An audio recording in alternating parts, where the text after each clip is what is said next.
Oh, okay.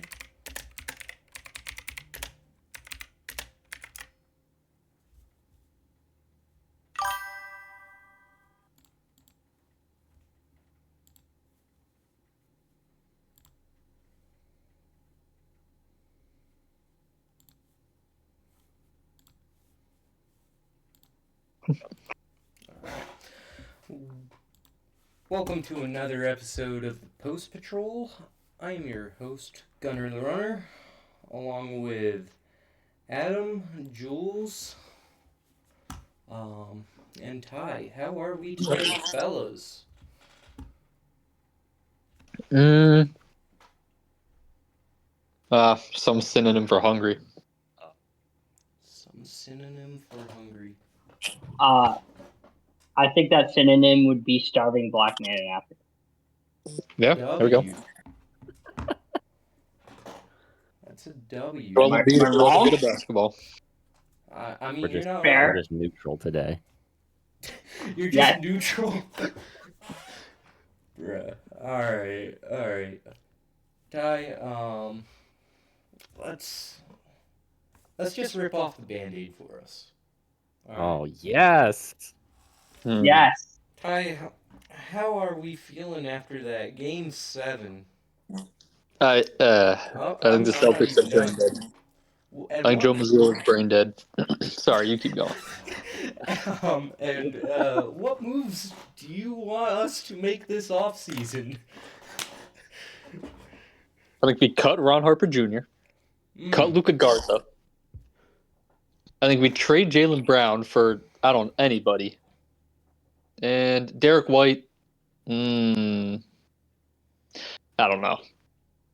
Derek White just needs to be better on offense. He was Dyson Daniels all series, and it just shot us in the foot. That's fair.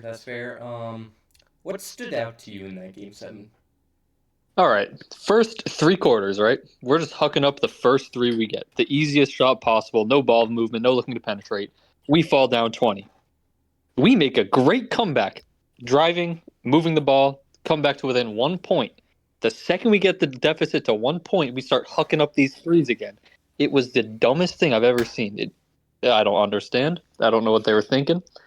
I don't know how, if you are dying by the 3-all game, you just proceed to just sit there and take it and not try. I don't know. I'm with you on that myself.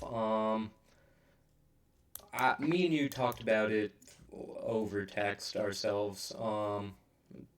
To me, there were only 2 people that really looked like they wanted to play out there.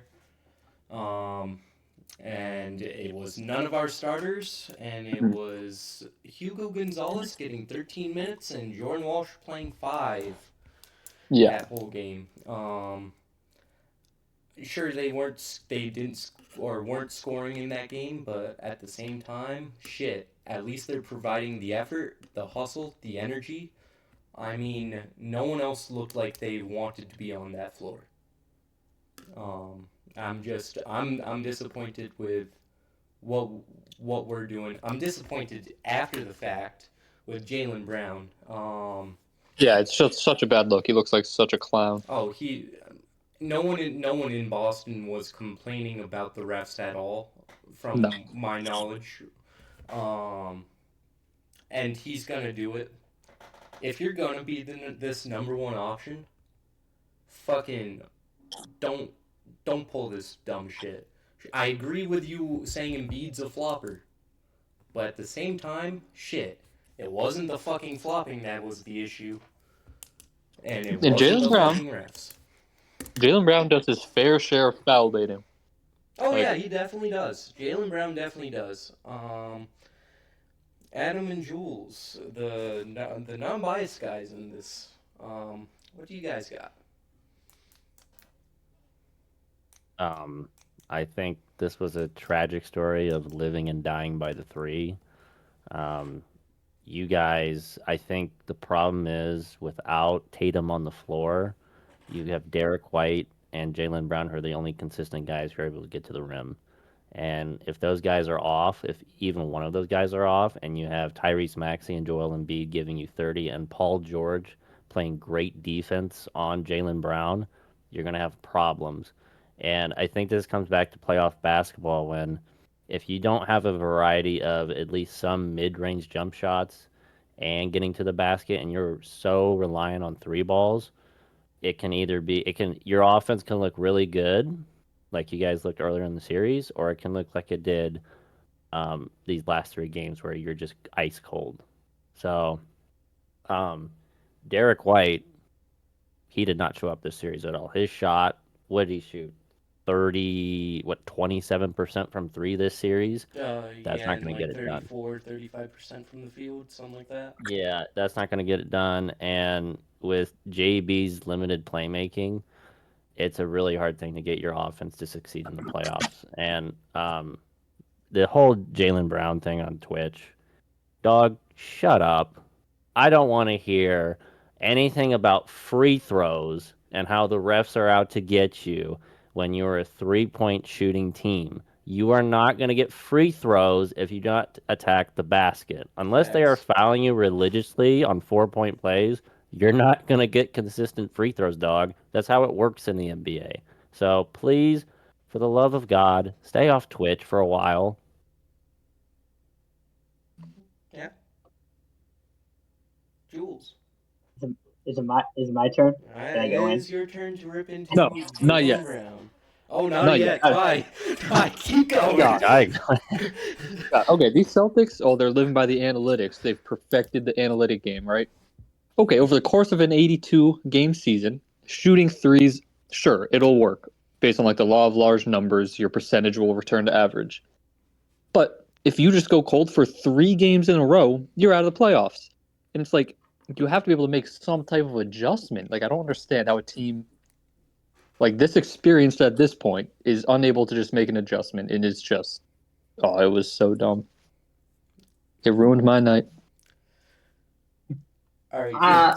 To be fair, to keep from your sorrow tone, I do think Missoula was put up against a wall because the personnel there is somewhat limited, and why Missoula gives you value because it's very limited that a coach can give a role player that much value. The only other person I was able to see that consistently do it for a long stretch of time is Greg Popovich.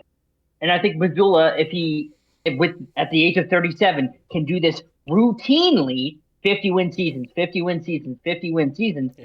gets put in that echelon for one of the greatest coaches of all time. It's just that, okay, this is the first year without, the name value guys. Obviously, KP and Drew Holiday leave. You have Kada and Derek White and Baylor Shireman. And so maxing everybody just to give some. There is definitely blame for Missoula, but he did the best that he could. So I want to give a golf clap to Joe Missoula because no one had you guys as a second seed going into the season. A lot of people had you guys either in the play-in or out of the playoff.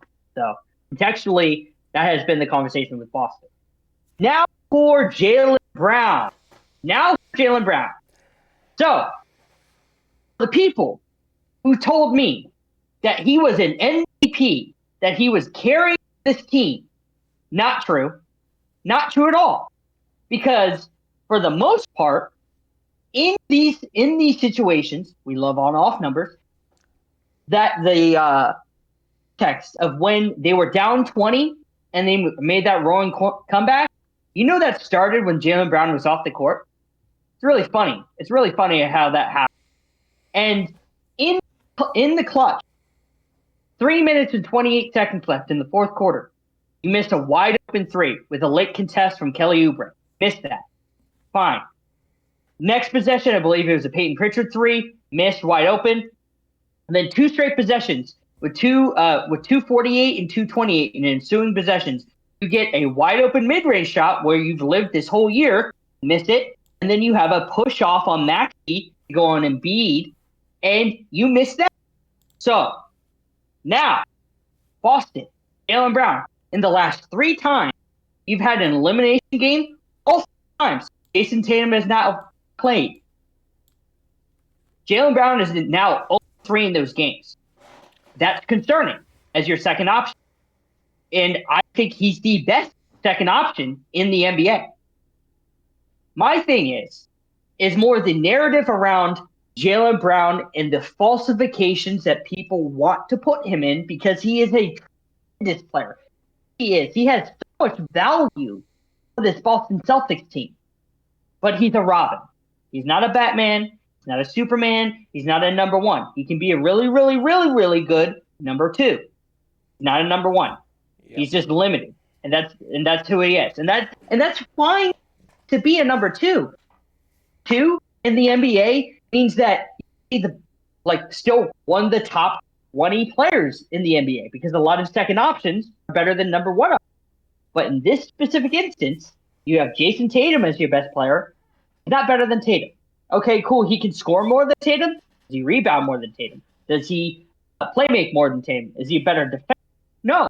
And that's reality. And then, again, but don't force this narrative. Don't force this storyline because of Boston media thinking that this is a real conversation. It's not. It never has been. It never will be. They are a great tandem together because they meshed well together. But that doesn't mean one has to be better than the other. They can be cohesive together. But now, with this whole conversation with the Twitch stream, that he's thinking that there's a whole bunch of narratives that he needs to go and all this kind of stuff, this anti-flopping campaign that he's been on this whole year, mind you.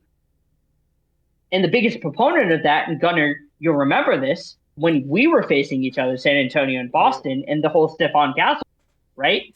Mm-hmm. Immediately goes in the locker room and fucking immediately tweets, get that fine.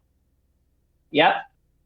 But again, Jaylen Brown, you are probably going to get traded. And for the person who I think is going to get traded for is that disgruntled forward in Milwaukee.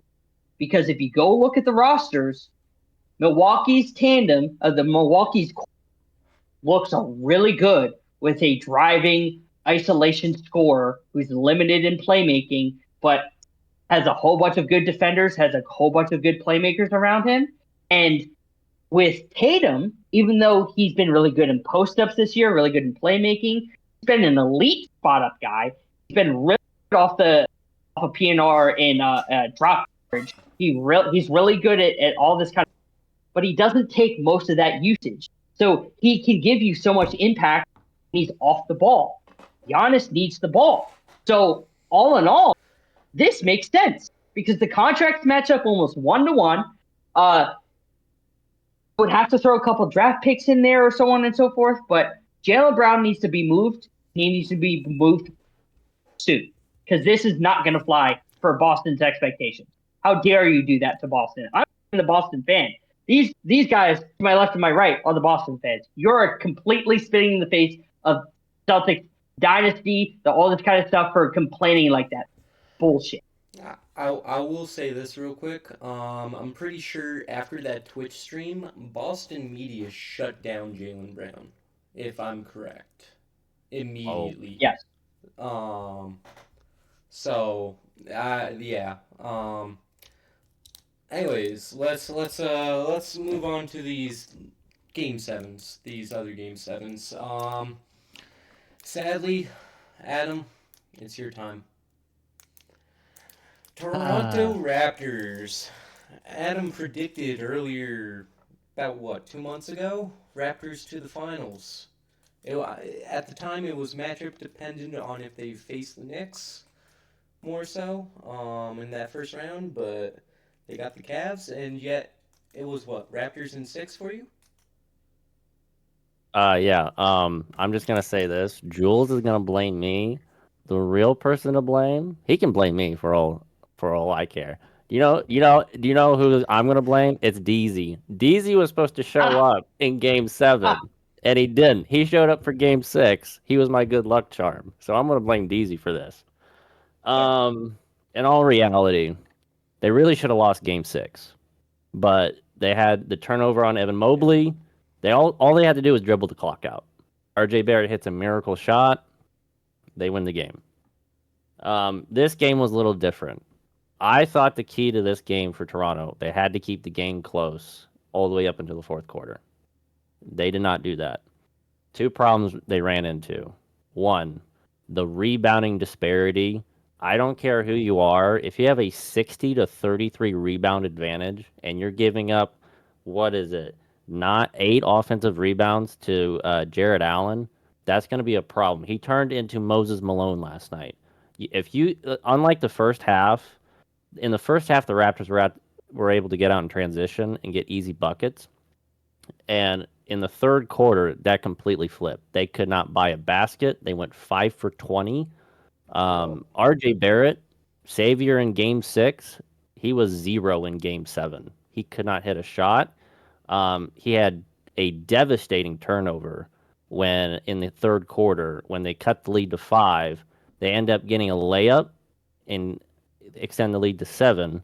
And then the next possession, Max Strus strips for a go-ahead free throws at the other end. So they end up taking the lead all the way up to 11, which is a problem because Toronto's not a very explosive offense. So and I am very high on their defense, but their offense, especially in this game, was subpar. And also, I think the number one factor for them falling behind so quick was Scotty Barnes getting in foul trouble. Yep. Once he picked up the 4th foul, I was not happy about that, and I knew there was trouble on the horizon because he's their best playmaker, and if he's not on the floor, they do not get easy opportunities very well. So I think him getting in foul trouble, the rebounding disparity, and them unable to hit shots really just doomed them in Game 7. That's totally fair. Jules, you were high on Toronto this year, same with me, but what were your thoughts on that Game 7? Wasn't pushing them to the finals, but I said that they're a competitive second-round team, and again, if this gets clipped, I want to say again, thank you for hanging on the rim. It took you fucking 6 months to finally swallow your pride and tell me that I was right, but you had to stand 10 toes down on your take saying the Toronto Raptors suck. But you came out after that they lost and said that you actually like this team. So thank you for finally giving me my credit. That took 6 months to swallow a pill. Regardless of that, right? Why this team lost, I agree with Adam, is that they should have lost Game 6, but RJ Barrett magnet ball in the clutch. And then pro man Jared Allen, third quarter, was like the weirdest thing ever. Never in my wild dreams on my bingo card would you tell me that my take was going to lose myself because of Jared Allen in third quarter supremacy. That is the most insane thing ever. The other thing that I did like this, even though I picked the Cavs, but I really wanted this Toronto Raptors team in my heart, I wanted the Raptors to win, is hard work beats talent, but when the talent starts to work hard, that trumps all the time. So the hardworking team is Toronto. That's why this game, this series got pushed to 7. But the Cavs should have got this done probably closer to a sweep. But it took them 7 games to finally get out of this shell and just realize we're the Cleveland Cavaliers. We have 4 really good offensive players. We have a whole bunch of spacing in different types of lineups, and we can just trounce anybody. As soon as that, hopefully that's what Kenny Atkinson said at halftime. Because after halftime, like Adam said, Jared Allen third quarter, Scotty Barnes got in foul trouble. You had to lean on RJ Barrett for way too long, and it ultimately collapsed. So hopefully this Cavs team, once it comes to the semi-finals against this Detroit Pistons team, so we'll talk about this later, does what they did in Game 7 and just continues with it, because this is a talented team, and this can make a finals now that the bracket's looking what it is. But ultimately, it's a sad way to go out, but it's a bright future for Toronto. They just have to do a couple things in the offseason. Before Ty, you go, I just want to say this. If any of you say Brandon Ingram would have helped in Game 7, you're lying, because he was almost useless when he played in this series. His true shooting His true shooting was so bad it would rival DeMar DeRozan in Toronto. That's how bad it was. So I don't want to hear like he was not going to help with their rebounding advantage. It just was not going to happen. Oh yeah, no. Ty. I was going to mention Brandon Ingram. I think what we were saying early in the season is, or not season, the series, that we need Brandon Ingram to like play like himself. So yeah, for all the Raptors fans that were going to cope with him being out, he was not assisting you very much in that Game 7. The only thing I want to take away is, what is a flagrant 2? Because apparently headbutting someone isn't. Yes. That's a fair point. That is No, a fair point. When Max Strus, he pretended he didn't do dog. We come on. We know. Yeah. You headbutted him. Like, you do that on the street, you end up Literally. in jail. How do you not get ejected? Like, I don't know. Yeah, no. Yeah, fucking. I think this Toronto team in general though is gonna be fine for next year. I will say that. They had a good run. I'll give them that, and I'm just a little disappointed in RJ Barrett as a defender. Otherwise, great series out of him. Better than Hey, Jaylen Gunnar, Brown. you can finally say the canoe has finally tipped over. They've taken on water. It's sunk. Yeah. The canoe has sunk. Yeah. At least Adam went down with the ship, dog. That's I true. did. Game 7. That game was tied at halftime.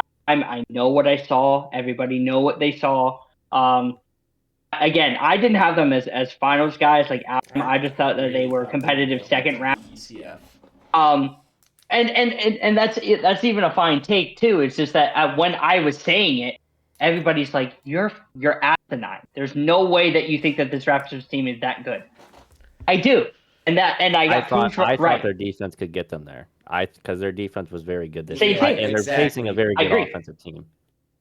Yeah, and the again, I'll glaze Colin Murray Boyles till the day I die. A very high impactful rookie. The other guy that hasn't gotten enough love from me, I do think showed out in Game 6 and 7, Jacoby Walter, a great 3-point shooter. He was legitimately only their consistent spacer because Grady Dick sucked. Funniest name in the NBA, but sucks as a basketball player. Jacoby Walter is going to be great for this team going forward. He should be part of that young core of him, CMB, Scotty, and RJ. Yeah. I had something and I forgot what I was gonna say. One more thing in that Game 7. James Harden's still a fraud in Game 7s. 19 points, 11 on free throws. Just want to point that out there. It was not because of James Harden. Gunnar, I said it. I said it before Game 7. I said this dude's not going to show up, and he really didn't. He got the free throws. 3 of them, I'm sorry, were on three-pointer. So I'm not even like that. That was just like a. Yep. I agree that James Harden didn't show up, but I'm gonna say this for the record. I think Mobley was the best player on the Cavs this series, but I think the most impactful offensive player has been James Harden. I'm fine with that. I don't think Mitchell. I think the Donovan Mitchell Yeah. conversations need to start if he looks like this against this Detroit Pistons team in the next round, and we'll talk about that. I do. I'm with you on that. I've been off D Mitch for a while myself. Next we go to the Orlando Magic blowing a 3-1 lead to the Detroit Pistons. Jules, thoughts on this Game 7, man? 23 years apart, same fucking result. Orlando, you're sorry. Orlando, you're sorry. Hey, I disagree. Like, I'm cool with Paulo. I really am. That Game 7 was great. That was only in the first half because once defense locked in, boy, Paulo fucking struggled. And I want to be very clear. Orlando, contextually, is really like a 4 or 5 seed. They're way better than their seeding. Again, that's why seeding doesn't matter. It's about matchups and stuff like that.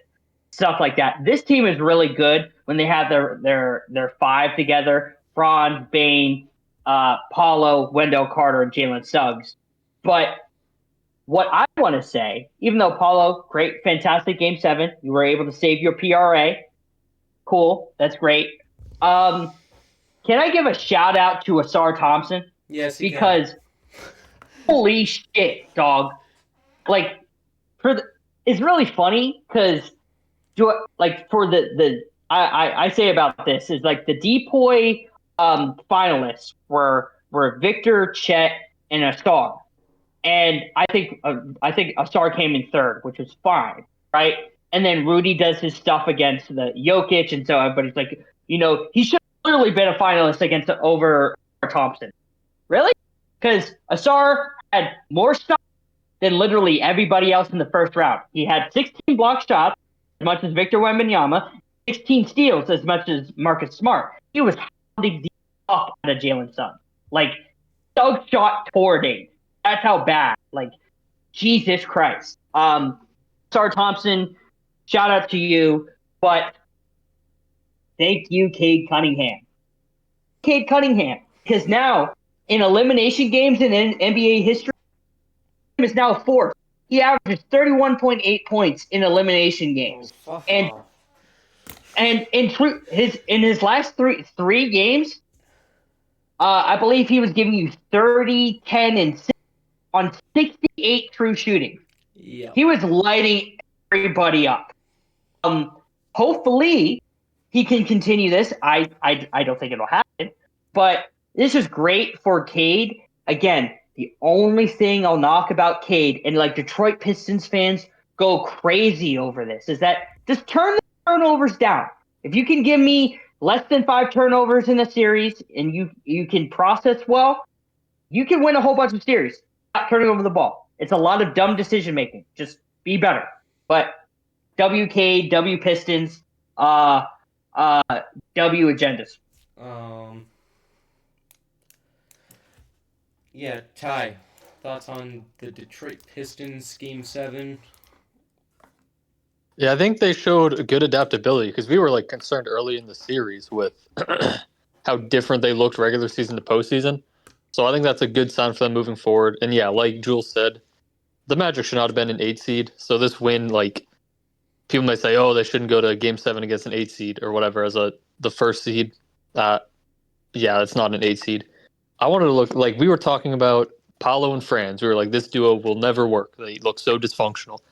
And I think for Magic fans, this series like can give you a bit of hope. Like Paolo looked good in the playoffs. He looked great, especially in the first half of Game 7. And they didn't look as dysfunctional as they had in the regular season. So although you blew a 3-1 lead, it's not all negative going into next year for the Magic. I'm with that.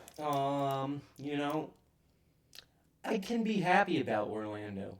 I had Detroit winning in 7, but I got called crazy by a ton of people saying that the Orlando Magic are a scary team for the top teams in the East. Just with that upset potential. You should be as happy as I was with the Toronto Raptors stuff with you with the Magic stuff. You were saying, yeah. There you go. You were to be honest with you, you were the only person saying it. Said I disagree. There's no way I agree with that. You proved me wrong. Congratulations, Connor. I don't know. I think it's this year. I put myself into watching a lot of Orlando games. And just because of having to defend Paulo. To me, the team looks better sometimes without Franz. I'm not gonna lie. I'm actually going to talk about Orlando's future, which I think they should trade Franz. I just don't know where to yet myself. I think the Orlando has a bright future. They need to get off Mosley and they need to get off Franz, in my opinion, for that future to go actually somewhere. I just don't know the exact directions yet myself. Otherwise, the physicality worked out. I said Pistons in 7. Going into the series, and Orlando's physicality showed that they would push uh, them to 7. I just didn't think it was going to be a 3-1 lead that Orlando blows. Which, Right. again, 23 years later, same shit happens. Let's just briefly go into that New York Knicks Game 6. Well, Adam, do you have any I comments? forgot. My bad. I don't know if anyone mentioned Tobias Harris this game. Oh, he's 30 in. points. Yeah. There you go. Easily, right there with Cade. I think he played extremely well. Again, Paulo gives you 38, but unlike the Pistons, there's no one else that came along with Paulo. And me and Gunnar were watching the game, and we were like, man, he's turning into Carmelo Anthony, except this time he's actually hitting his shots. So you'd be like, oh, well, Paulo is actually hitting his jump shots, so Orlando should win this game. Well, no, it kind of was the same thing of Game 6. No one else could hit but Paulo. But the series was lost in Game 6 at home. Mm-hmm. And I think Orlando's going to actually, my thing is, I think this was a good thing for Orlando because had they won this series, I think they just continue with this roster without making any changes going forward because they just look be like, well. Sorry, real quick. Orlando. The only difference in the roster would be head coach. Oh, head coach. There was reports of Mosley already basically on the way out. Okay, but yeah. So like, shout out to Tobias Harris for showing up. So Orlando, I'm sorry. Once again, your offense has failed you, and sort of like 2003 all over again. So congratulations on that. Absolutely. Yeah, quickly on the Game 6 of New York. All I really got with that Game 6 is Jalen Johnson cuts the lead to 56. Chris Paul, you may rest in peace now. He can rest. Yep, he can rest. There's no bigger meme now than that in the basketball community. That's all I got. Fuck Atlanta. Literally. Was this worse than 99? Oh. Close to it. That was. I turned the game off after I think the first half. I was like, this is over. This is a 50 ball. Yeah. Literally. And I want this to be clear again. I picked the Hawks in 7, but the fact that they were able to get 2 games off this Knicks team is fucking hilarious. Because I had to go and like look on cleaning the glass, look at offenses and defenses in the playoffs. Do you know that the Atlanta Hawks are the worst ranked offense and the worst ranked defense in the playoffs, and they got 2 games off the Knicks? The Knicks are hilarious. One of the best offenses. Yeah, the Knicks are one of the best offenses and defenses in the playoffs, and they got 2 games off the Knicks. Like, that's how fraudulent the Knicks are. That's insane to me. Yeah. Ty, you got anything to add? Other than it must feel really good for Knicks fans to beat the Hawks after what Trae Young did to them. Oh yeah, they are bragging about that. They beat the Trae Youngless Atlanta Hawks. Yeah. And shit talking Trae Young. Banner. Hang the banner, dog. Hang the banner. Hang the banner. Like, it's the most irritating thing in the world because now, okay, just to be fair to the Knicks fans, you're the first team in NBA Cup history to advance past the first round after winning the NBA Cup. Congratulations, you made history. Let's not lose against Philadelphia now.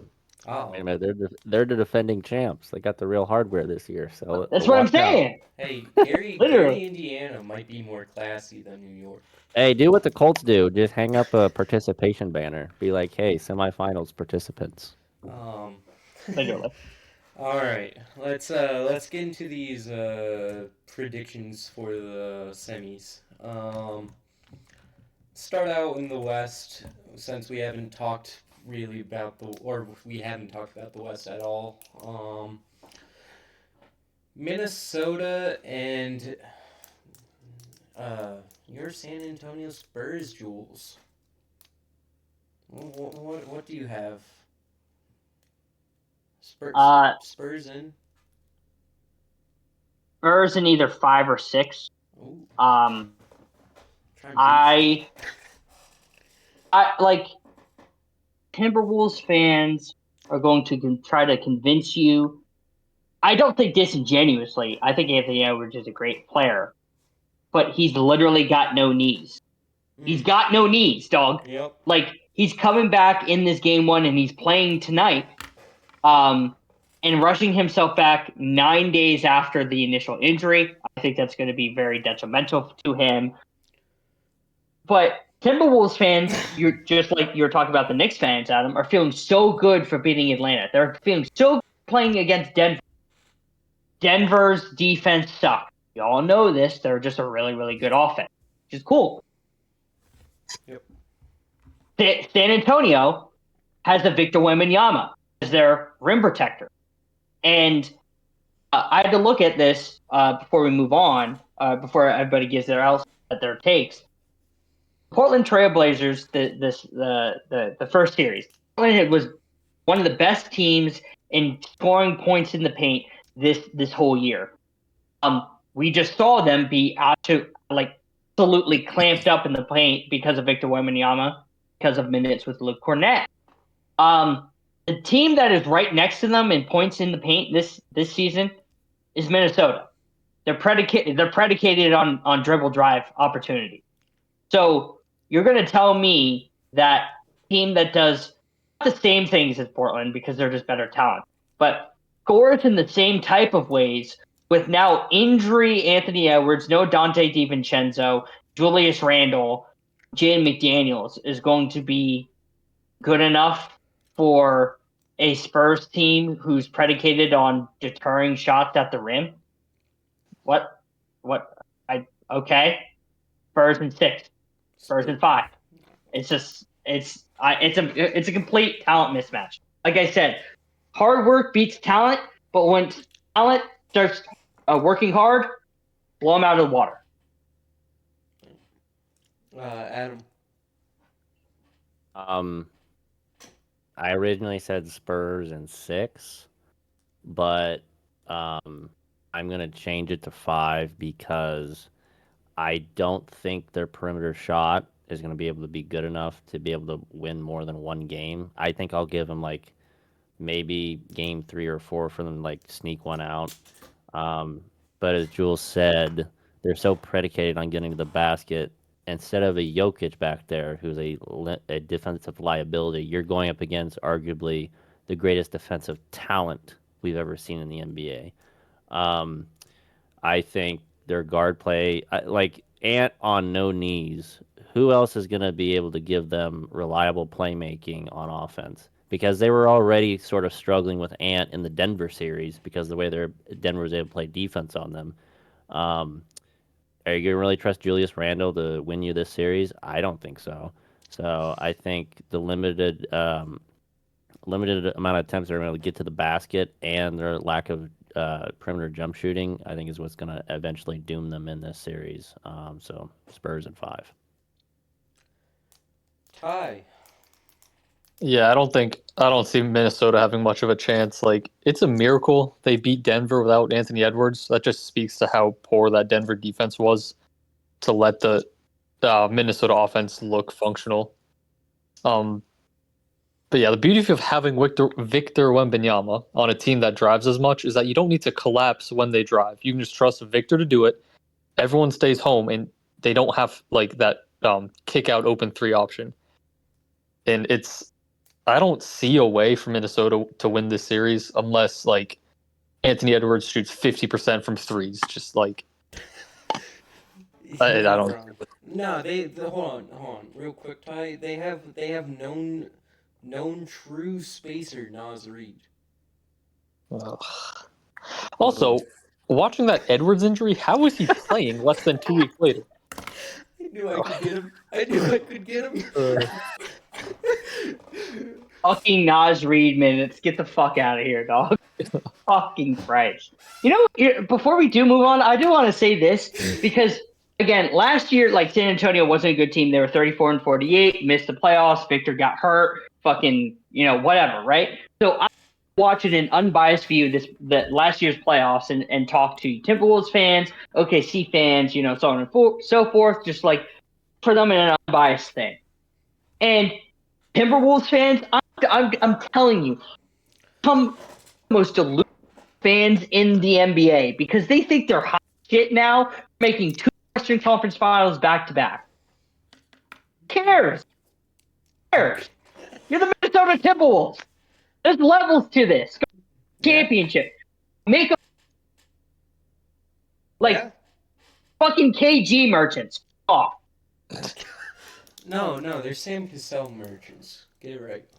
That's a fact too. Latrell Sprewell Whoa. merchants. Zerbiak merchants. Yeah. Just for me, I'm predicting this in 5 myself. I just think this is how I see it. Historically speaking, when you have a young generational talent like what the Spurs have, historically speaking, that's the one time where experience doesn't matter as much. And I think that this Spurs team can go to the Western Conference or even the finals, in my opinion, with ease, just based off the generational talent that they have in Victor. That it just doesn't matter as a whole.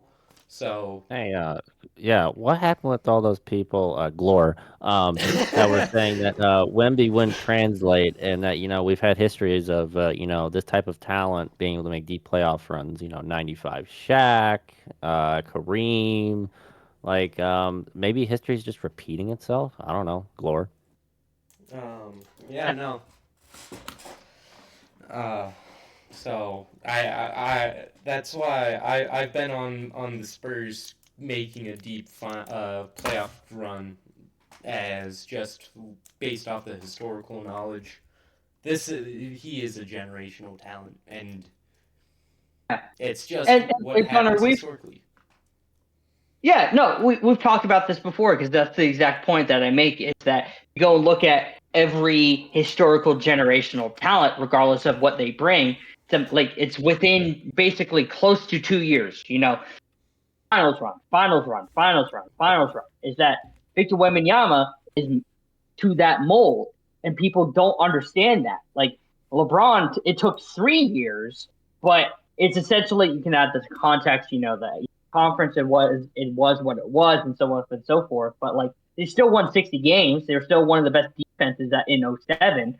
They lost, sure, but he made a final. So with Victor Wembanyama, like we said, greatest defensive talent that we've ever seen.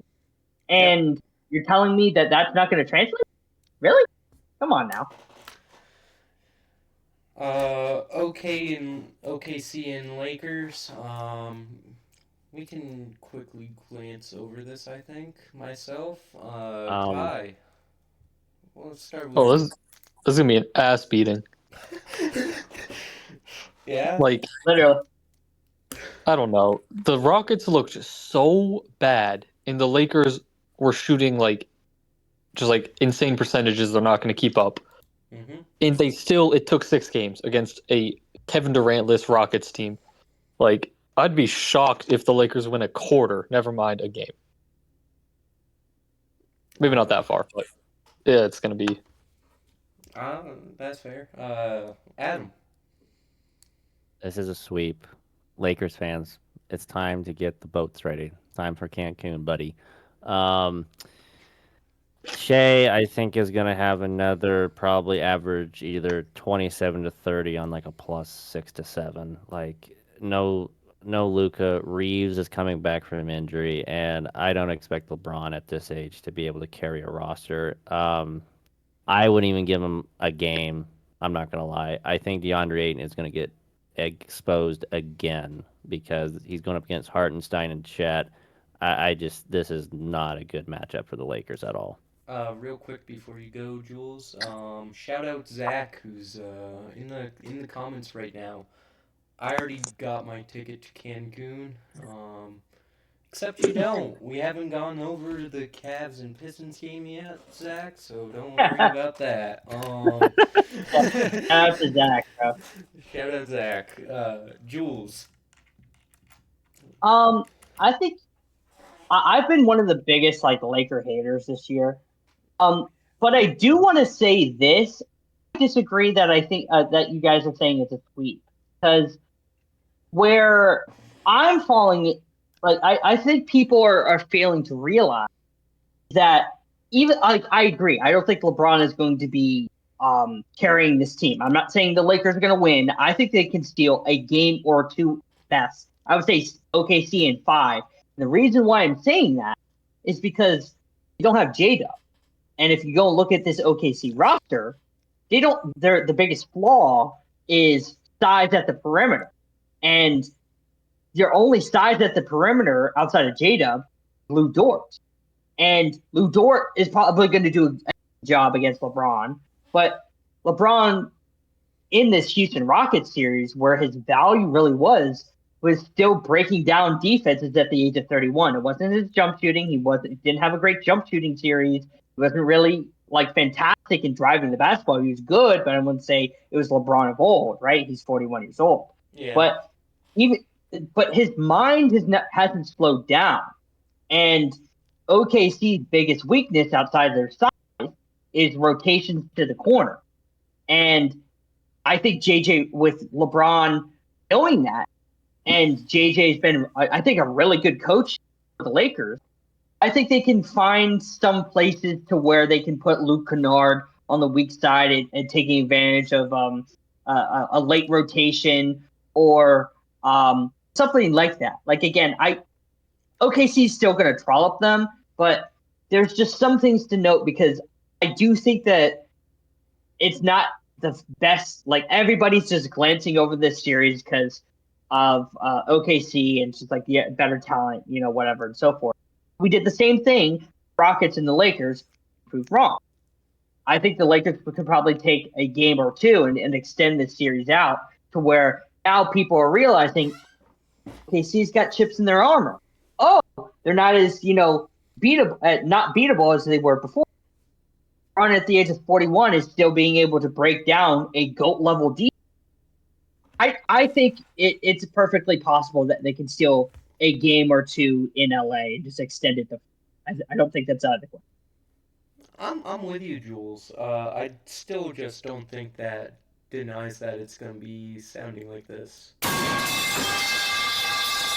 Oh, for sure.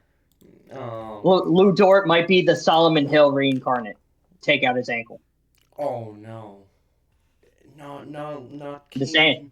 Not Le Pookie Bear.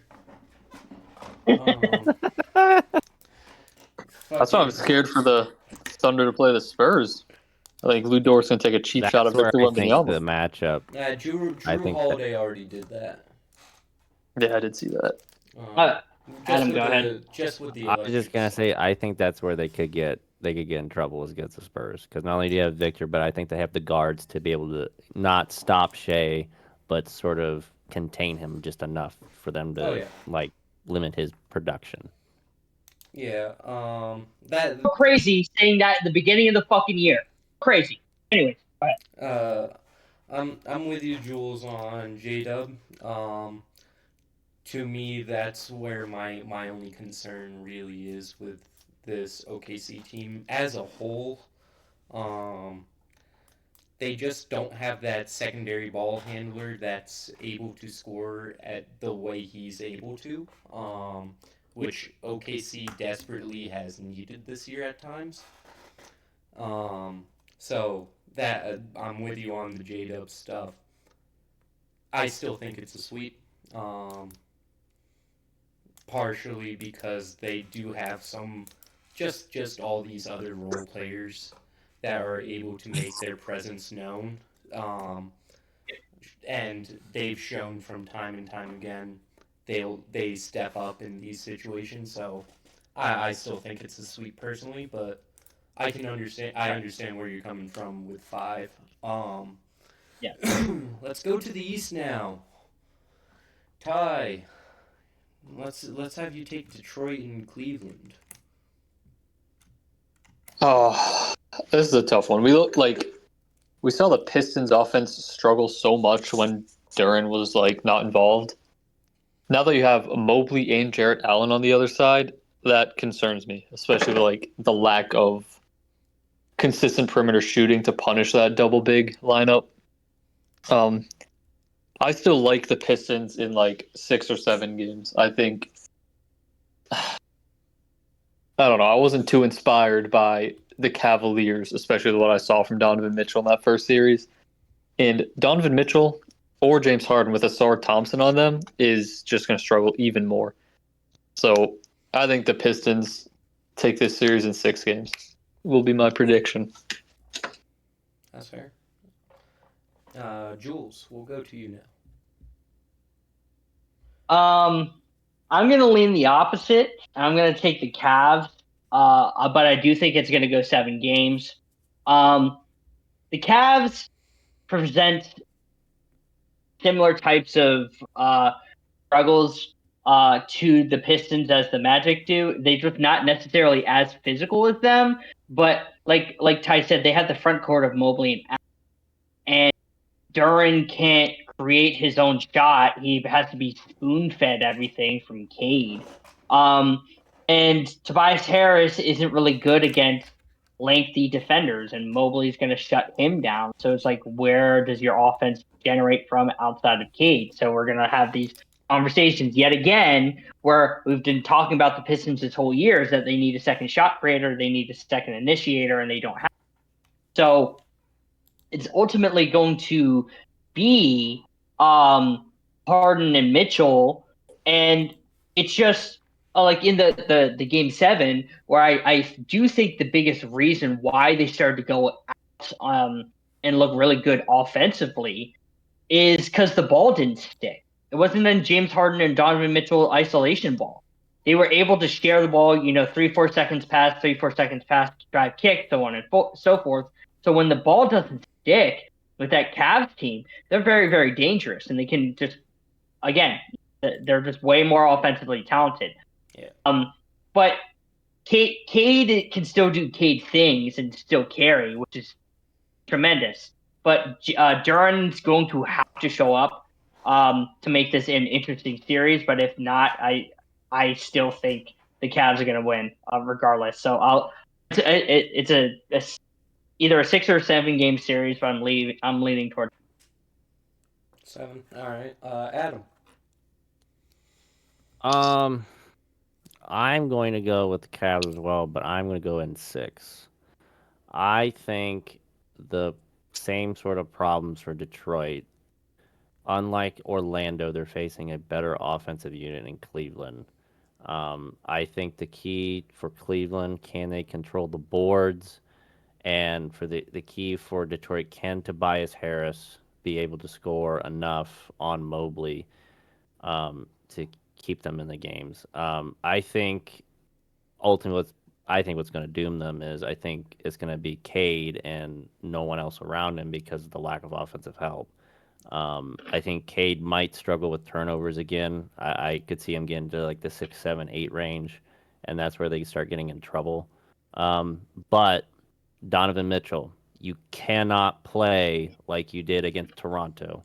You have to play way better. And Game 7, you can't play like that either.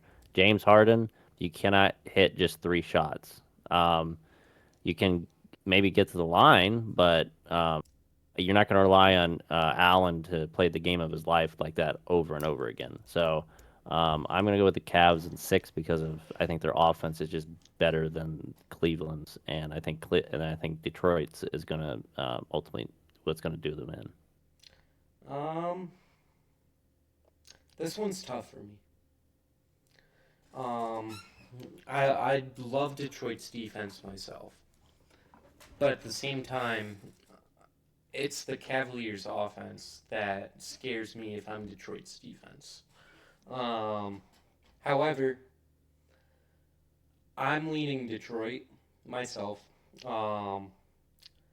because I think it's going to be the focus on making Mobley and Allen be able to score the ball more so based off of Detroit's guard defenders and wings. With how James Harden and Donovan Mitchell play, they're not going to allow what they do scoring wise to happen usually. Um, I understand the Duran stuff. Completely understandable. He's so far this playoffs, he's looked absolutely terrible. Um, but I just don't think that his scoring or inability to score so far this postseason is the reason why they're gonna lose or be a part of it. I think if anything, Cleveland's gonna have to rely on their bigs plus guys like Max Strus or Dean Wade. This series specifically, that the Cleveland Cavaliers, that's when they'll have to outrun Detroit. Otherwise, I just don't see it. To me, Detroit's a better transition team from what I've seen. Detroit's a better defense in general from what I've seen. And they're just more physical. I like the physicality more than I do with Cleveland. And to me, that's where I go against Jules and Adam, myself. We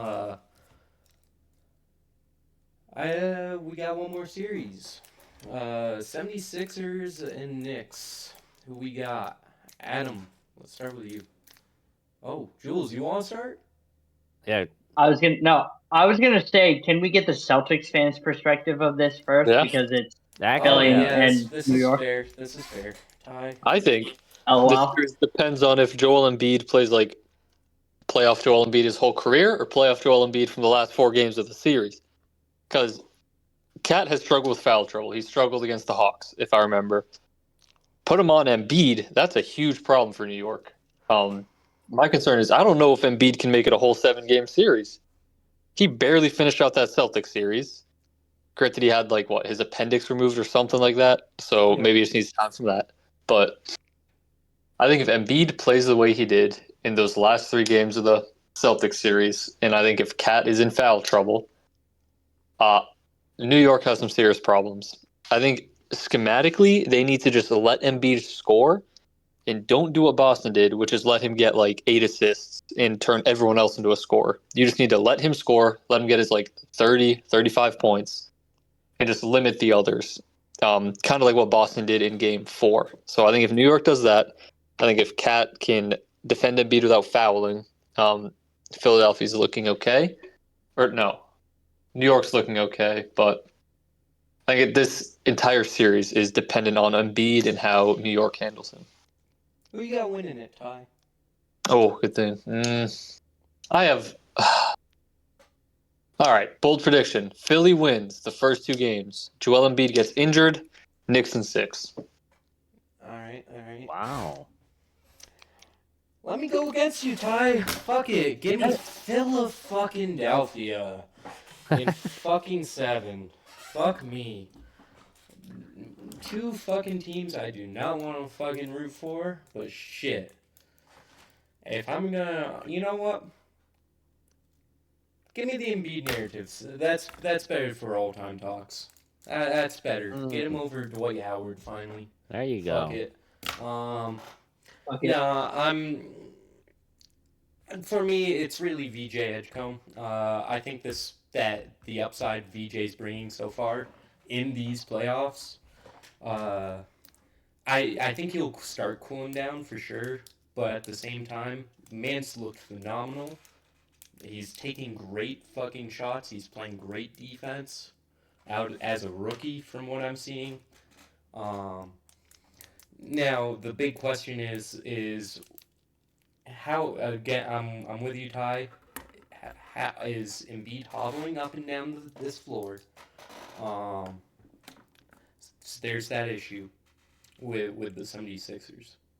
But if we get the same Paul George defense, if we get Tyrese Maxey taking that's the scoring load he's supposed to be taking, sometimes have Embiid be a fucking decoy. I mean, Philly's got more versatility now, in my opinion, than New York. I'm also not big on New York with Mikal Bridges. I'm not big on them with. I'm not big on Mike Brown. I've always been against Mike Brown as a coach. There's just a lot with New York I don't like. There's really three guys on that team that moved the needle for me, and it's OG, Brunson, and Mitchell Robinson. And even then, I'm not sure how I feel about Brunson right now myself. With how he is being a cone on defense, the Hawks were exploiting him until Mike Brown put him on Dyson Daniels, right? Yeah. And Dyson Daniels just sitting in a fucking corner. Philly's got way more than that. What, you gonna put him on fucking Drummond in the corner? Drummond's hitting those shots now. Oh, The fuck are shit. we doing? Like, I think Philly has the better matchup now because a team like Philly is not like Atlanta with their personnel. You can't hide Brunson as easy. So, Adam. I am going Philadelphia in 6. And my whole thing is it's going to be dependent on Embiid's health. I am going with Embiid from like Game 7 where he's able to basically finish the game. But I think if Embiid doesn't take a bunch of threes and he's in the post and he's in the mid-range area, I think whoever they put on it, I'm going to probably bet Karl Anthony Towns, if I had to guess, who I think they'll just get him in foul trouble because Karl Anthony Towns, he loves getting foul trouble, especially offensively too. So Brunson and Towns as your defensive players, good luck with that. I think if Tyrese Maxey is able to break down their defense, I think that's going to be a huge problem for New York. And VJ and Paul George. Shout out to Paul George, the previous series against Boston, for playing great defense and showing up. I think his role as a 1 and even as a 2, I don't like, but as a 3, absolutely. If he can just play defense and knock down a couple shots for them, I think it's a win-win situation for Philadelphia. So I got Philadelphia in 6. That's called Indiana Pacers bias. Okay. Jules. I got Philly in 7. And a lot of the things that I was highlighting in this Hawks and Knicks series we kind of talked about is, the Brunson and the Cat matchups on defense. How can they survive as a defense with both of them on there? And they were able to get away with it because Gunnar, like you said, they made this absolutely outstanding revelation that Dyson Daniels sucks on offense, and Jalen Brunson goes and guards him. Like, Mike Brown, congratulations, you finally watched film. He's been doing that Anyways, for how long? Right. It's been for fucking 20 years. I saw him put in 2 on the ball on Steph Curry when he was on the Kings head coach in 2023. And that had in Game 7. You're an idiot, Mike Brown. Anyways, the reason why Philly can win this series is that they do literally everything that Atlanta does, but better, and they have Joel Embiid. Like, it's that Karl Anthony Towns, like you said, like Adam said, is foul heavy. So you're going to have to heavily rely on Mitchell Robinson. And guess what? Right now, both of them are in foul trouble, and they just started the second quarter. They both have 2 fouls. One has 3. Oh, shit. So even though the Knicks are winning this game, this is heavily relying on Jalen Brunson, like really good shot making and stuff like that. But in the second half, when you have no defenders on the court, you have Tyrese Maxey just frying you in drop coverage, and the athleticism of VJ Edgecombe and the 3-point shot making with Paul George. And then, like Ty said at the beginning, if Joel Embiid starts to play make, that's when he's his most deadly. because he's demanding a double team, demanding rotations defensively. And if he's getting these guys to backdoor cut like a Kelly Oubre, like a Justin Edwards, like a Quentin Grimes, role players, this is where in the clutch time it's going to be really, really good for Philly. Do I think the Knicks have a safer floor compared to Philly? I do, because this is Embiid one leg, no appendix, and all this kind of stuff. So it's definitely gonna depend on Embiid playing, but when Embiid plays, I think they just have more talent than New York. And that's why I'm picking them in 7, because it's going to go back and forth this whole series. But if Karl-Anthony Towns and Mitchell Robinson are in foul trouble routinely, it's going to be trouble, because Joel Embiid just lives at the free throw line. Yeah. He's just going to generate free throws. I'm with that. All right. That's what we got for the playoffs. We'll go into a couple rounds. I might have to depart again. All good. You have a good one, Ty. Next week I'll be back to full length. Robinson's limping a little bit. Full length. Uh-oh. I don't know the Knicks played today. I'm slacking. Yeah, they were the first team. And then it's Spurs after. All right, there we go. Well, talk to you guys next week. Yes, sir. You have a good one, Nice. Best of luck on the game show. Thanks, Todd. Peace. Alright. What do we want to do today?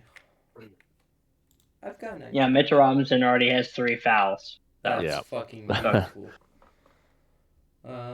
We'll go with this one. Alright. And then... Alright, we're doing players again. Or we're going to start off with a player. Alright? And then... Hold on. Is there a theme this week? 2010s.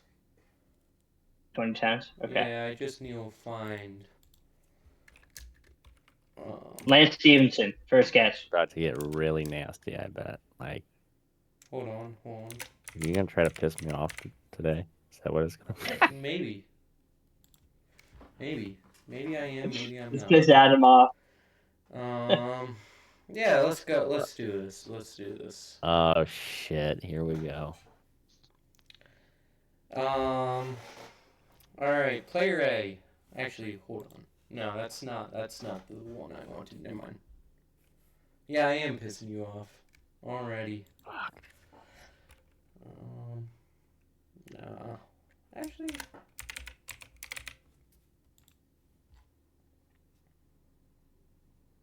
Yeah. All right. Player A is 18 points a game with 10 rebounds and 2 assists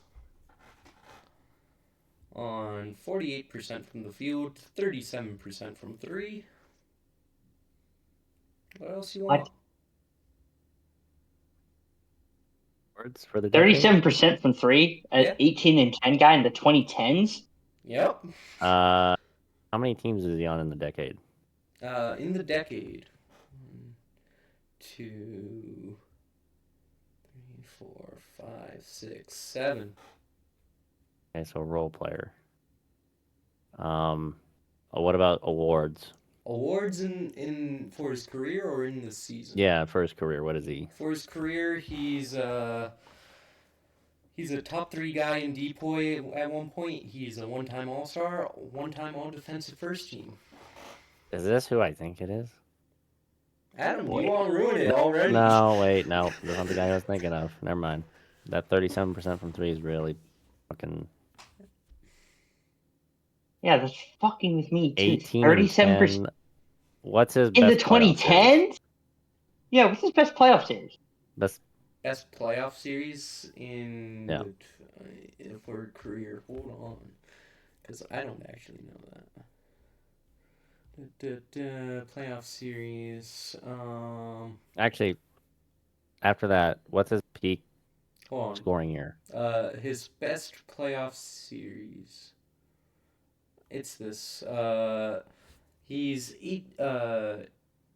18 points, 9 rebounds, 2 assists on 46 splits. And 66% from the line. Wait, you said this is 2010s, right? Yeah. I might be a dick with this one. I'm not gonna lie. Wait, I have an inkling of this player. I'm double checking. You said he's in the Depoy one year or this year specifically No, for his career. for his career. Okay, then never mind. You know what? I'll give it to you since you technically did ask. He is top 3 in Depoy this year.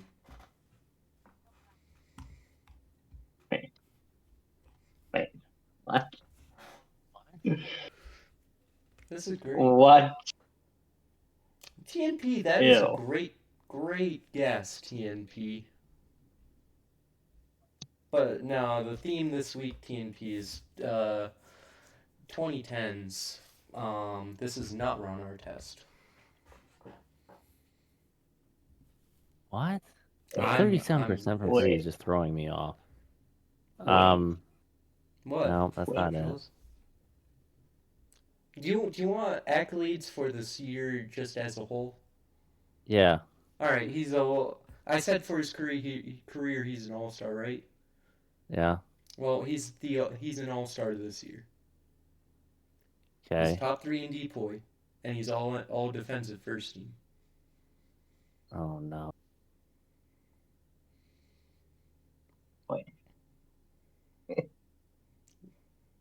It's just the stat line that's fucking me up because I've narrowed it down to like you a should couple probably people. ask about the team. That might help. I don't want the team. You I'll don't. figure this out. All right. I'd say he's the best player on the team, but MVP talks say otherwise.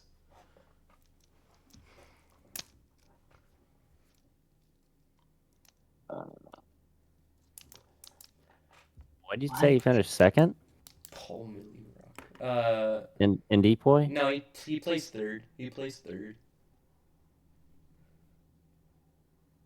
Do you want who he's behind in Depoy? Yeah. Alright, hold on. He's behind Dwight Howard and Josh Smith. Ew! I knew it. Jules, you want to move on? You want Disgusting. to ruin it for him? Dwight Howard and Josh Smith. I'll give you one guess, Adam. If you don't know who it is, that is disgusting. Ew.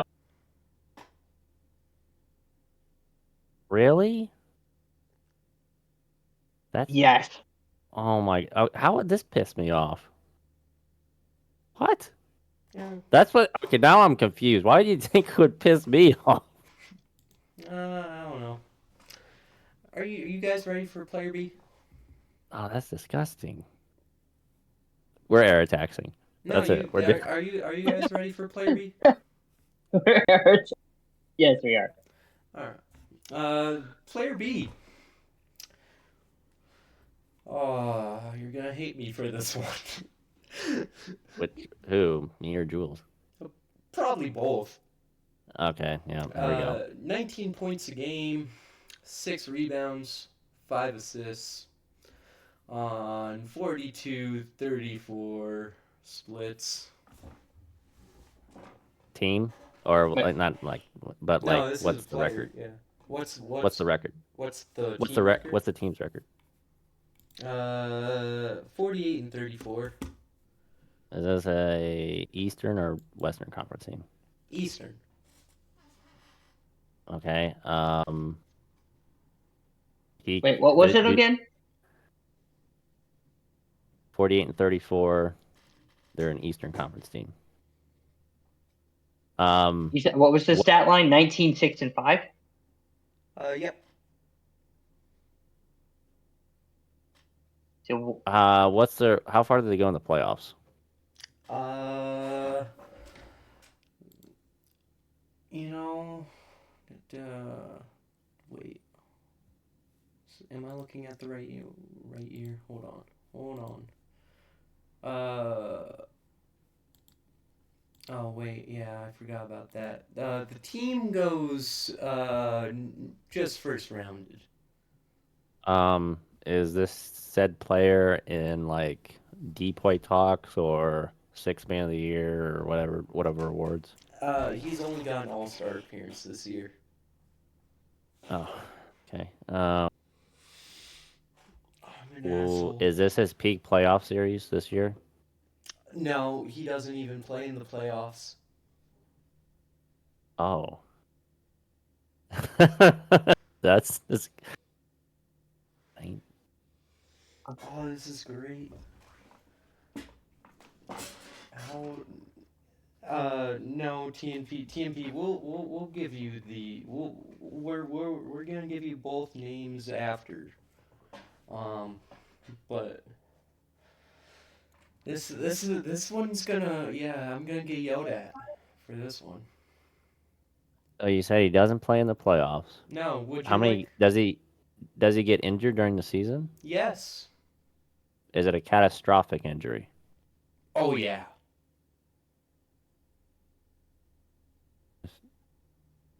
Well, Wait, is it like career altering or is it yeah, very career altering.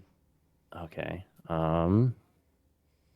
Is it a lower leg injury or is it something up top, like chest injury? It's a leg injury, if I remember Okay, correctly. I'm pretty positive on that one, Chief.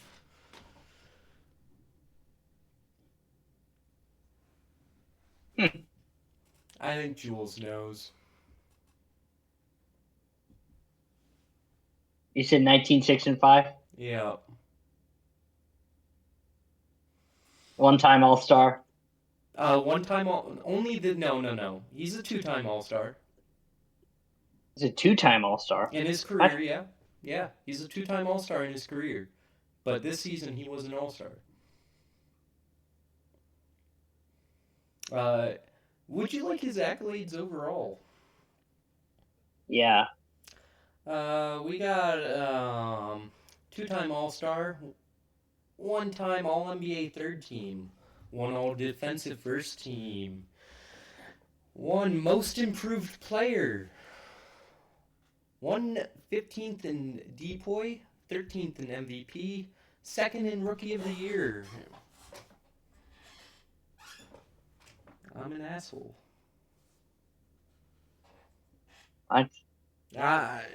Yeah. This isn't even his best year.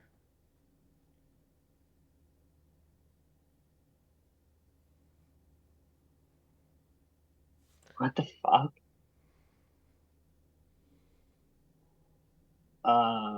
Yeah. It's either Millsap or Al Horford. Wait, what's his Ew. peak year in scoring? What's his peak year in scoring? 23 a game. Okay, I'm good. You're good? Yep. Adam, you want to move on? What was the all defensive team that he made? Was it first, second, or third? First all defensive team? Yeah, sorry, yeah. First all defensive team. Yeah. Okay, And then I'm third good. all NBA. Okay, yeah, I'm good. All right, we're moving on. Jules, if you don't have it, I'm sorry, but who do you have for these two players? The first one is was it 2010 Jared Wallace, 2011 Jared Wallace. I forget when he was third in Depoy. Fuck, I think it's 2011. I'm gonna say 2011 Jared Wallace. Okay. I don't know who the fuck the second guy is. Adam, who are these guys? So it's 2010 Gerald Wallace. I just can't remember the exact year, but it's Victor Oladipo. Yeah, it is 2019 Victor Oladipo and 2010 Gerald Wallace. Ew. Yep, I was disgusting with that one. That is disgusting. You're just kicking a man down while he's hurt. Yeah, 36 games of Victor. What the fuck is this? Give Ew. the slap. Yeah, that was pretty. Preying on the injured and weak is just wrong. Yeah.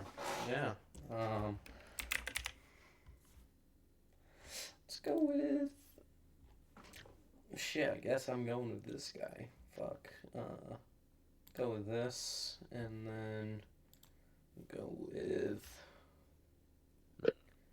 Hold on. Uh-oh, Embiid's already grabbing his waist. I don't like that.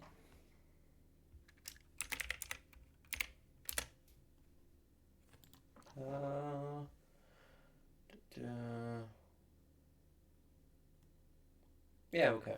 Alright. Player A. 18 a game with 9 rebounds and 3 assists. On 46% from the field, 36% from 3. Accolades. Accolades, for this season, 1-time All-Star. You want career? Career, please.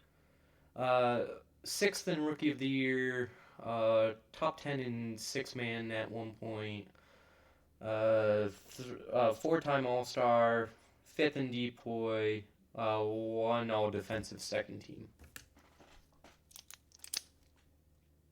When he finished 5th, who did he finish behind? In Depoy? Yeah. He finished behind Kawhi, Draymond, Hassan, and DeAndre Jordan. Wait. Who was the depoy that year? It was Kawhi. There's a Kawhi here. But mind you, that is not the year of this guy.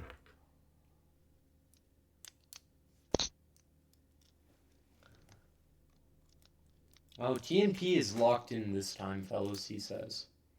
So, just be worried. Locked in.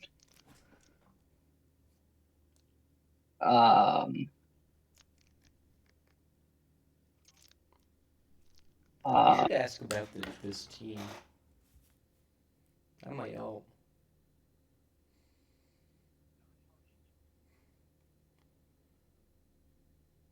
Because I'm trying to remember.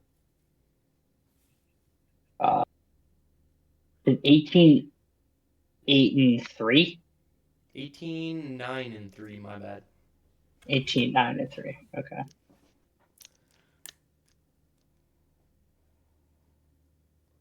Yeah. Wait. Wait, so the year that...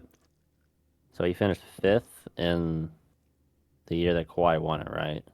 Yes. Okay. What was their... Is this in Western or Eastern Conference team? This is an Eastern Conference team. Oh. Okay. Did this team have 4 All-Stars on it? Potentially. Yes. Never mind. Okay. I'm good. You know the player? Yeah. Alright. This guy, 19, 12, and 3. Oh. Fuck. Okay. 49, or holy shit, 49 and 46% splits. 49% from the field, 46% from 3. What? What are the accolades for this dude for his career? Career accolades. He is a Rookie of the Year. He's a 6-time All-Star, 4-time All-NBA. Okay. What was his All-NBA selections? Was he ever first team? No. Never first team. So, second team? Yes. Twice. All 4 of them were second teams, No. or were they... No, Okay. just twice. Okay, so 2-time All-NBA second team. Best team he played for record-wise? Oh, that's a great question. Stand by, because I'm pretty sure it's one of these two. Is he ever a champion? Yes. Okay, so he's a champion. Give me 9. Oops, that's not what I wanted. Okay. I have to go through some teams because there's some, All right. His best team is 65-17 in his career. What was he averaging for the team? For that team, For that team, yeah. I had to make sure I clicked on the right one. He's averaging 19 and 10 with 19, 10, and 4 actually. 19, 10, and 4 for a 65 win team. Is he an All NBA guy this year? Yes. Okay, All NBA on a 65 win team, give me 19 and 12. Yes, Wait. mind you that you asked for his best team. Okay, yeah. That team's not this year. What is he giving you on his championship team? He's giving you that on his championship team, on one of his Okay. championship teams. I forgot, he's a 2-time NBA champ. My bad. Okay. Yeah, because you said one. I'm like, the guy I'm thinking about is a bad. 2-time Yeah, NBA that's on me. champ. That's on me. That's on me. You said 19, 12, and 3? Yeah. On 49-46 splits.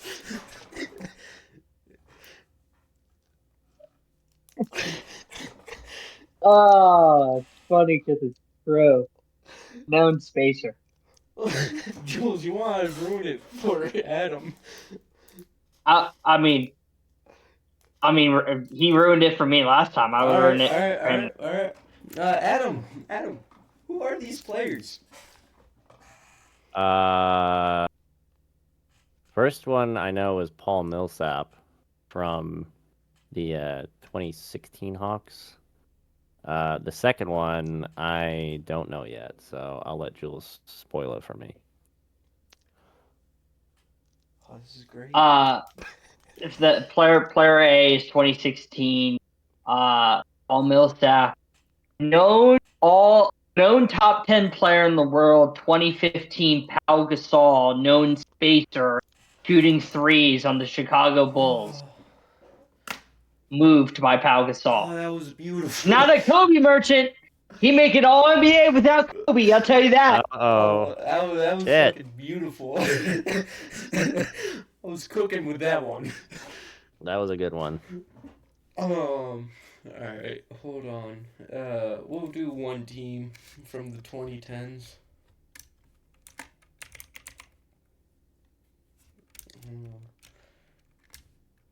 Do I want... I guess I want to. Where am I going to go with this? I'm going to go right here. And then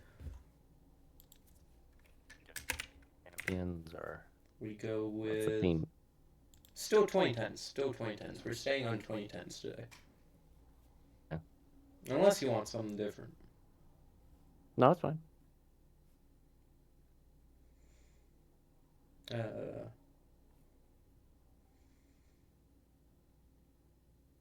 Yeah, we'll go with this team. All right, Team A. Oh, hold on. Team B. Times I don't guess them. I genuinely thought player B was Marc Gasol. Right last name. Wrong player. Team A is 50-32. In the regular season, they are 1-4 in the playoffs. All right. Same. What you want?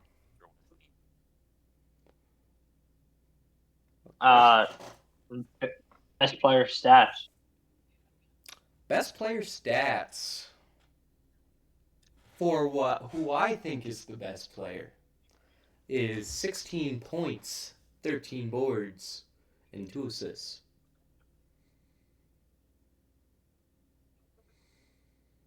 What? Would you like more than PRA?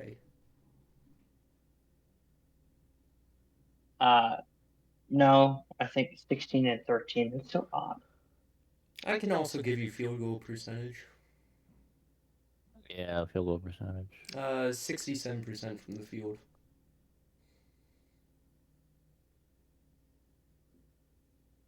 This is who I'd say the best player on the team was. That's just me.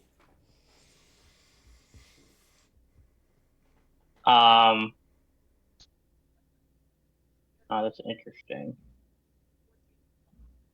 Mm-mm-mm.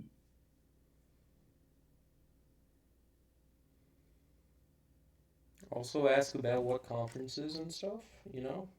Yeah, was this an East or West team? Western team. Okay. Oh, How many All-Stars did they have on this team? They got 0 All-Stars. Okay. So Western team with no All-Stars. Good. What's their defensive rating? They're up there, I know that. Shit. Second in defensive rating at a 105.7. Okay. you said this is the 2010s? Yep. Is Like this GOAT level D, a 105. What?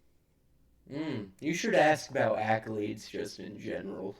If they Yeah, they got Is a this- deploy? Oh, they got a depoy. They got an all NBA third team. They got all defensive first team, and a guy that's 11th in MVP as well, while also having a guy who's placing 11th in six man. Mind you, the first 4, that's all on one guy. Can I ask? Let me see. How can I phrase this question? Is this before the Warriors win a championship? No, Okay. So it's after. I think Jules knows. What the fuck? I do know. Jules. I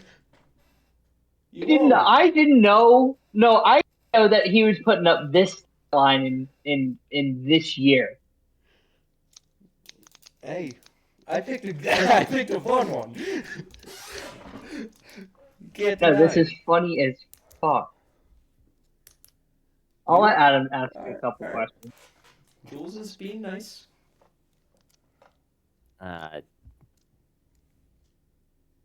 Just continue on. I'll try to figure it out.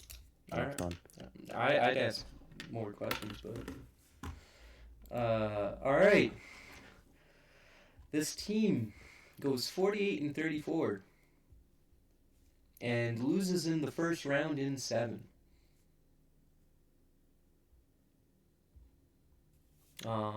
Any player in MVP talks? Oh yeah. Or they I finished didn't realize I picked this team. I picked the year before. Where did he finish in MVP talks? 13th. I over exaggerated it. Oh my God, you're disgusting. I'm disgusting. You are disgusting. Adam, you know this So team already? how many? Wait. Okay. How many chips does LeBron have at this point? 3. Oh. Wait, he has. Okay, Wait. so. Okay. That's the question? Gauge where Braun is in the GOAT debate? No. I think that's actually a great question for this Yep. era. Yeah, Hold but it narrows down the years. I'm sorry. Do you want me to ask a dumber question? I'll do it. It's between 2 Not a and 3. dumb question. It's just like, okay, how many rings does Braun have by this point? Yeah, exactly. You gotta praise Braun at the same time. TMP said, I forgot it's team set the Spurs. We'll see, TMP. Don't Wait, worry. hold on. Are you actually wait. kidding me? No. Wait. What's the player on the team's stat line? Bro, really? I think I don't know. Really? Unbelievable. You'd actually stoop that low. Unbelievable. Wait, I Bad stooped memories. what I see the way it is. All right. I know who it is. Okay, I got you. Player stat line is 23, 5, and 4. No, yeah, you're a dick, dude. I didn't You're know. a dick. I'm gonna be honest. I didn't realize I took this. All right, You're a who are dick, these dude. teams? So for the first team is the 2019 Utah Jazz of rookie year Donovan Mitchell and fucking Rudy Gobert, 16-13, Depoy and 11. Again, a shout out to them. The next team is the dynamic duo of Victor Oladipo and Thaddeus Young in 2018 Indiana Pacers. Adam, do you concur with Yes, this? I concur with that. Yes. I didn't. That's why I said that earlier. I didn't realize I picked this team. I thought I picked the Oh other my team god, the dude, year that's so before. disgusting. You picked that team. One more We team. we improved. You know what? That actually helps with my LeBron question because we helped with LeBron's stat line that playoff.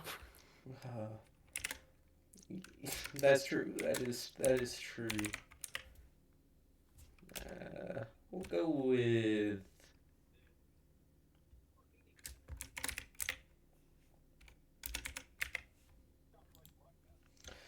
All right. Hold on.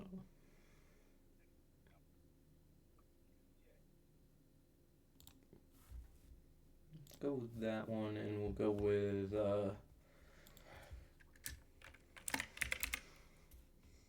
this one. Right.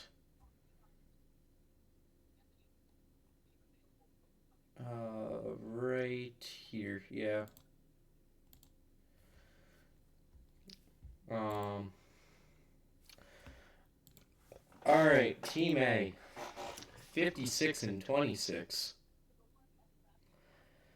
and they go 8, 10. Math.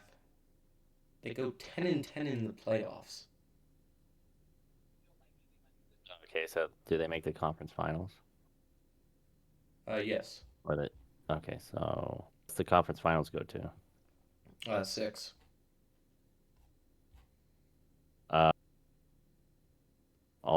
What's her best player placing like Best. accolade wise? That's a great question, because to me, I'm with the voters on this and thinking that this guy's the best player on the team. He's 21, 5 and 6 in the regular season. What does he finish? Does he finish in MVP voting? He's 10th in MVP voting. What seed are they? That's a great question. This Toronto team is 2nd in the East. Toronto team? Bro. Maybe. You're an idiot, bro. Maybe. There's no way that gunner's real, right? Like, this is a simulation. Hey, you never know. I think we This is gotta move on to a speculation. different. I think we gotta move on to a different team. Fine, you want a different team? I got you. Don't worry. I got you. You guys did this to yourselves. You guys So the did- clip. Yeah, no, you guys did this to yourselves. Uh-oh. Yeah. What you know about? You said a rolling on- 56 win Don't Toronto worry Raptors about team. Don't worry about it. It don't matter now, Jules. You said move on. They don't even win 56 games ever in a season in their franchise history. We're talking about 56 wins. That's true. What are we doing, Gunner? That's true.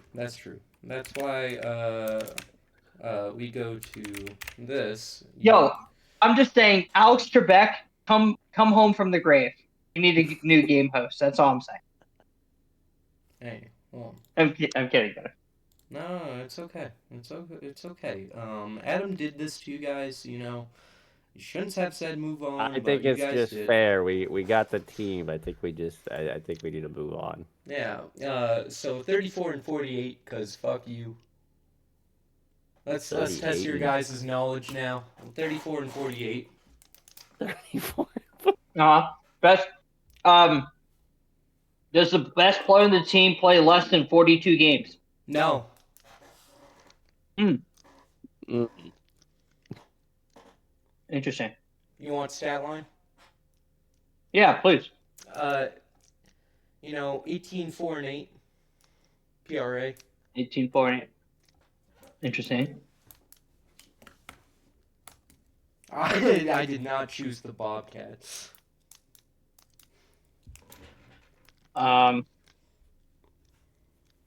Maybe I did. Who knows?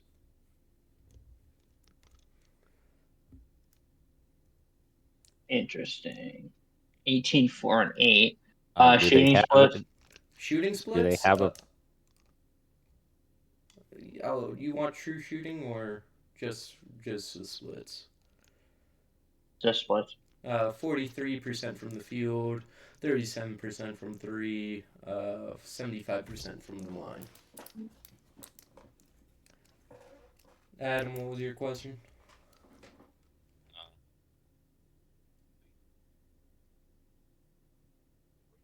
Conference is this? What was that? What's it? Are they East or West? Oh, they're in the East. I'll let you have that one. Okay. They have Do they have any former MVPs on their roster? Do they have what? Any former MVPs on their roster? Don't think they have any MVPs on this roster. No, they definitely do not. Okay, so that's a good one. They have a Hall of Fame coach on their team. Coach on their team? Wait a minute, hold on. Hall of Fame coach. Do they? Oh, do fuck, they have? they do. I didn't realize this. Oh, fuck. Great fucking question.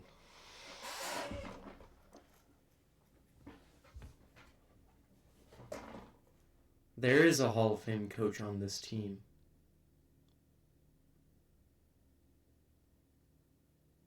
Do you have the year, though? Yes. Fuck you. I knew I should have went with a 50s team.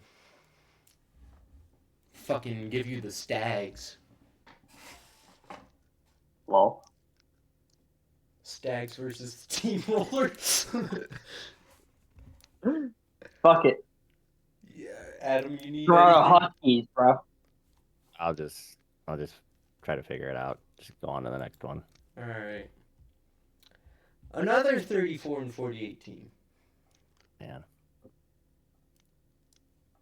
Do they have a Hall of Fame coach? No. I don't think this guy's in the Hall. Let me look. I haven't heard it.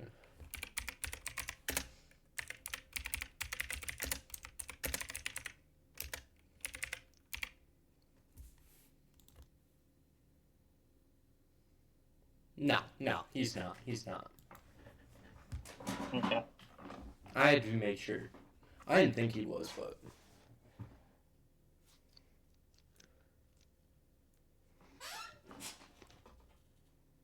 Let's go Brunson Burner tonight, boys, from DZ.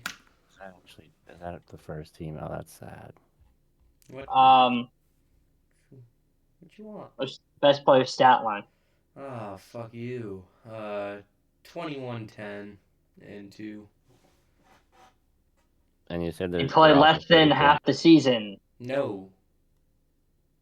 21, 10, and 2. Less than half the season. No, fuck you. Wait. Hold on. Do they? He played exactly half the season. No, he did. He plays over half the season. Do Fuck they are finish you? with the? Wait. Hold on. What's the record in the division? Like, not well. Actually, where do they place in their division? In their division. I think, Jules, you have the wrong year. I'm just saying. Division, they are last in division. Okay.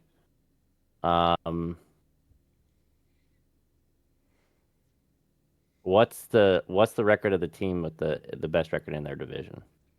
62-20. That should help Jules out. Oh, wait. Wait It a doesn't. minute. Hold on. Oh, 'cause that's actually- crazy how he will. Oh, my gosh.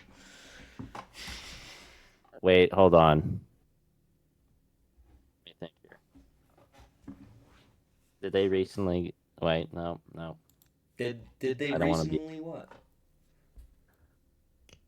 Did they?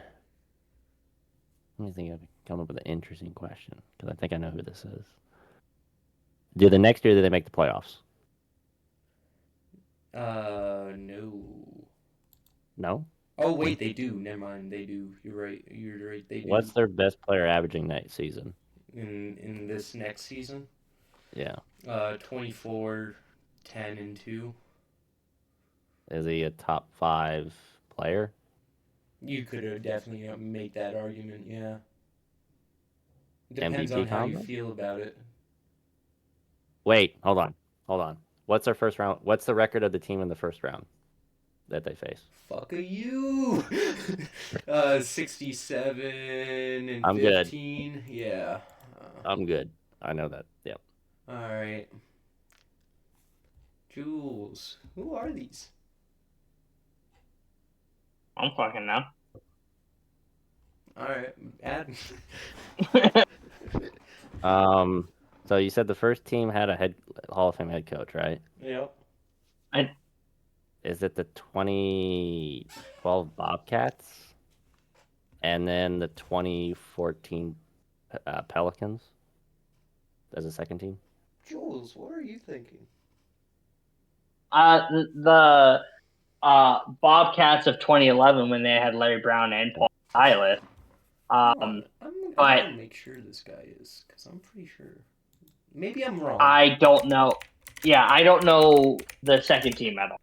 If you say the Pelicans, then probably the Pelicans. That's what's happened. Nah, Jules, you were so confident in that first team. Yeah, you got it wrong. This is Doug Collins's Philadelphia 76ers. He is in the Really? Basketball Hall of Wow. Ew. Fame. This is the In what year? 2013. Well, that's disgusting. And you're right, it is the 2014 Pelicans. That's yeah. When I heard Hall of Fame coach, I thought maybe Larry Brown, but It was a good try. Good try. Anyways, we are very late on ending this long episode today, but a fun one, you know? worth it. Yeah. With that, thank y'all for watching the Post Patrol. This has been Adam, Jules. Ty had to dip early. Guys, have a wonderful night. Peace.